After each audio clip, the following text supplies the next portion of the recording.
Welcome to BioBrief. In clinical practice, few things are as critical as blood glucose regulation. While the body can use fats and proteins for energy, the central nervous system is an obligate glucose user. It doesn't just prefer glucose, it requires it. Today, we are deep diving into the complex hormonal interplay that keeps our plasma glucose within a narrow homeostatic range, ensuring the brain never starves while protecting our vasculature from the syrupy damage of hyperglycemia. Our roadmap today covers the essential physiology required for your medical exams. We'll start with the anatomy of the pancreatic islets, move into the cellular mechanisms of insulin and glucagon, and finish with the biochemical pathways like glycogenesis and gluconeogenesis that maintain the blood glucose set point during fasting and fed states.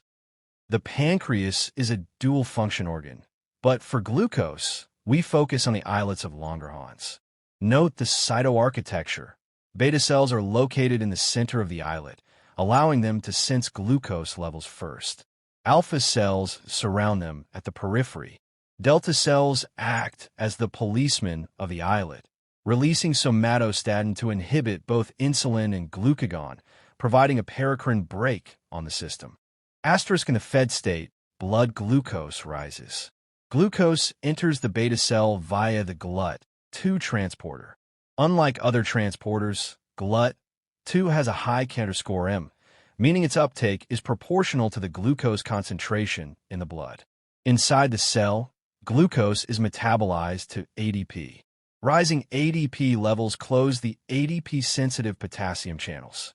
This causes membrane depolarization, opening voltage-gated calcium channels. The resulting calcium influx triggers the docking and exocytosis of pre-stored insulin granules. Once in the blood, insulin acts through a tyrosine kinase receptor. When insulin binds, the receptor undergoes autophosphorylation, activating insulin receptor substrates, or IRS. This triggers a signaling cascade that causes GLUT4 vesicles to move to the cell surface in muscle and fat cells. This is a key exam point. Muscle and fat require insulin for glucose uptake, whereas the brain and liver use insulin-dependent transporters like GLUT1 and GLUT2 for basal uptake. Insulin is the body's ultimate anabolic hormone. It tells the liver to stop making new glucose and start storing it as glycogen. In muscle, it promotes protein synthesis. Crucially, it inhibits hormone-sensitive lipase in adipose tissue, preventing the breakdown of fats.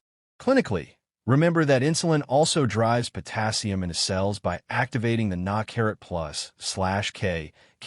ADPase pump, which is why we use insulin and glucose to treat life-threatening hyperkalemia. When you haven't eaten for several hours, your blood sugar drops. This is sensed by the alpha cells. Interestingly, a high-protein meal also stimulates glucagon. This prevents hypoglycemia that might otherwise occur if insulin were released alone. Glucagon is the hormone of starvation, designed to mobilize stored energy to maintain plasma levels for the brain. Glucagon works via a G-protein-coupled receptor, specifically the G_S pathway.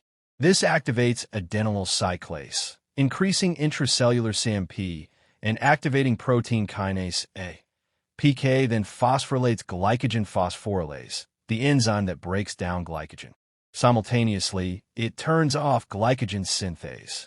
This ensures the liver is solely focused on releasing glucose, not storing it. The liver has two ways to raise blood sugar. First is glycogenolysis, breaking down stored starch. Note that muscle glycogen cannot be released into the blood because muscle lacks the enzyme glucose 6-phosphatase. Only the liver can share.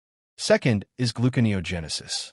If fasting lasts longer than 12 to 24 hours, the liver begins creating brand new glucose from lactate, glycerol from fats, and amino acids from muscle breakdown. Modern physiology places heavy emphasis on the incretin effect. When you eat sugar, your gut releases GLP-1 and GP. These hormones prime the pancreas to release more insulin than if that same sugar was given directly into a vein. Additionally, beta cells release amylin, Amylin complements insulin by slowing down how fast the stomach empties, ensuring sugar doesn't hit the blood too fast.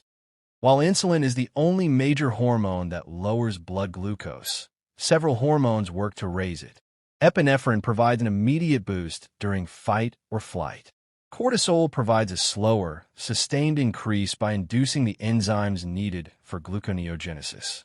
This explains why chronic stress can lead to steroid-induced diabetes or hyperglycemia. When this system fails, we get diabetes mellitus.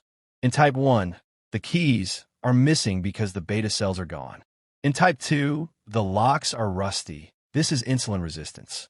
Both lead to high blood sugar, which overflows into the urine, glycosuria, pulling water with it, osmotic diuresis, and causing the classic symptoms of excessive thirst and urination. In summary, glucose regulation is a classic negative feedback loop. The pancreas acts as the sensor and the effector, using insulin to store energy and glucagon to mobilize it. Mastering these pathways is fundamental to understanding metabolic disease and critical care. Thank you for joining this BioBrief lecture.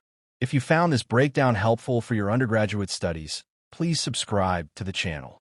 We're dedicated to helping medical students master the most difficult topics in record time. Stay focused, keep studying, and I'll see you in the next brief.